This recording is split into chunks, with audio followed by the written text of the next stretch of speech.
Yeroo jireenya kana akka muduraataan jiraachuu dadhabne michi dhagaatu ijanu balleesse. Ijaa namaatis ijanu balleesse. Amma deemee farshoo dhuguun qaba. Baadiyyaan midhaan nurraa fisha jimaan nurraa fisha midhaan nu qaalee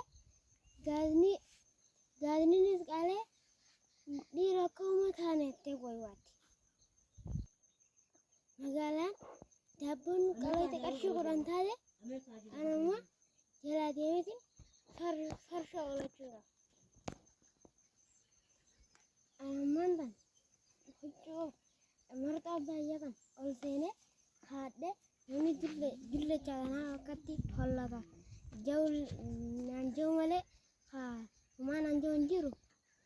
Namni jilloominaan akkatti hollataa naanjoo malee hin jiru. Farshoo dhugu namni naanjoo hin jiru jilloominaan akkatti hollata malee.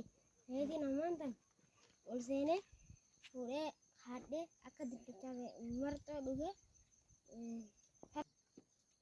maallaqaan ittiin jijjiiru dhabus kanneen farshoo dhugee ittiin jijjiiru hin dhabu. Kanaaf keetiin huccuu abbaa kiyyaa uffata abbaa kiyyaa kaadhee dillacha fakkaadhee deema.